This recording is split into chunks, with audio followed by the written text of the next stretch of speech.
Now children, we'll study further for equilibrium constant K. So far we have seen how the value of K changes with change in factors, like if we have multiplied the equation by any n number, or if we have a reaction taking place in multiple steps, etc. Now children, how does the value of K change with change in temperature? So as I've told, we all know that the value of K remains constant as long as T temperature remains constant. It means it will change with change in temperature. So what happens? Let us see the effect of temperature on the value of K. Now children, Kp and Kc change with temperature according to Van 't Hoff equation. What's that? Log base 10 K2 upon K1 is equal to delta H upon 2.303 R within brackets T2 minus T1 upon T1 T2. Here delta H is enthalpy change, K1 is the equilibrium constant at T1, and K2 is the equilibrium constant at temperature T2. And children, one more thing I want to tell you is that normally, what should I say, normally 100%, 99.999%, you will not be asked any numerical based on this. Rather, nowadays they are not giving this formula in your book. I just gave you for those who are interested, for their knowledge, for their information. Otherwise, for most of you, if you're not interested, there's no harm if you don't want to learn this equation. There's no problem. But yes, the more you know it, the better it is. But I tell you, this is not very important, keeping in mind the present situation as well as the present syllabus. Yeah, this formula is there. It is one of the good formulas to be known, because you see it is incorporating two chapters in this, thermodynamics as well as equilibrium constant.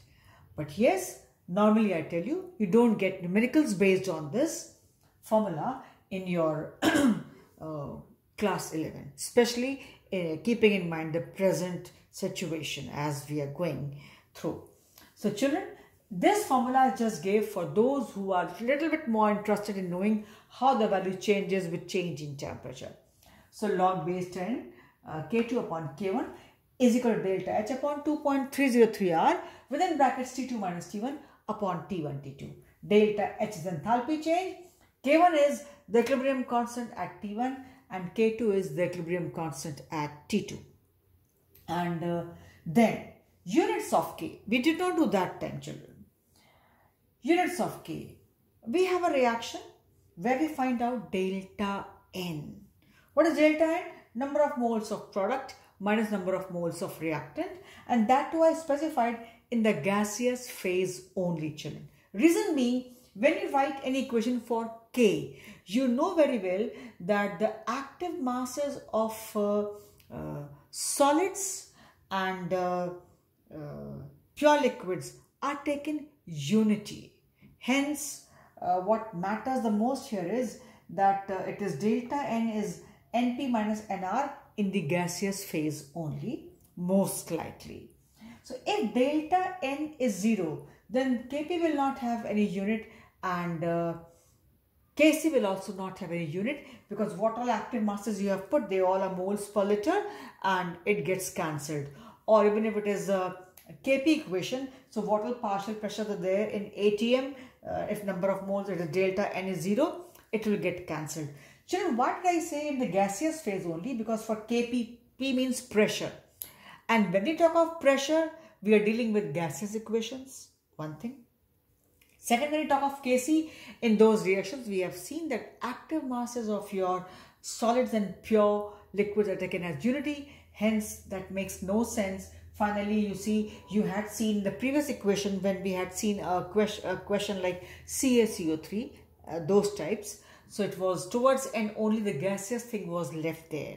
Hence, it goes like this. So delta N is more precisely to say it is Np minus Nr in the gaseous form. Number of moles of product minus number of moles of reactants. Now, if delta N is not 0, something above 0, 1, 2, 3, 4, whatever.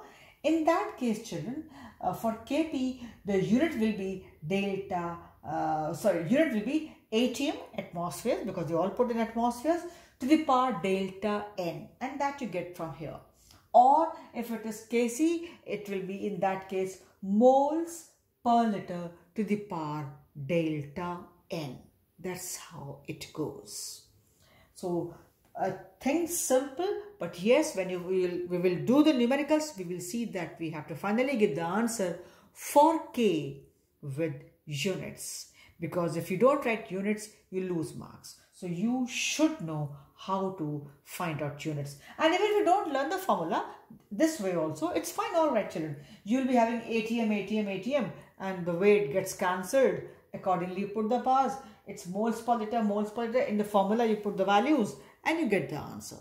It can be moles per liter whole square or whatever, depending upon the question. So your Kp and Kc do not have the fixed values.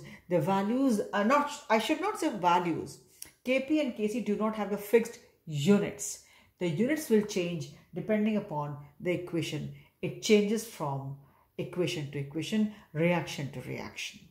So this is all for this video. And again, I'm telling you, for this formula, you be sure that the numerical will not be asked. Right? From this equation or on this equation, numerical will not be asked. It was only for those who were slightly more interested that how the values changes with change in temperature. So I just gave.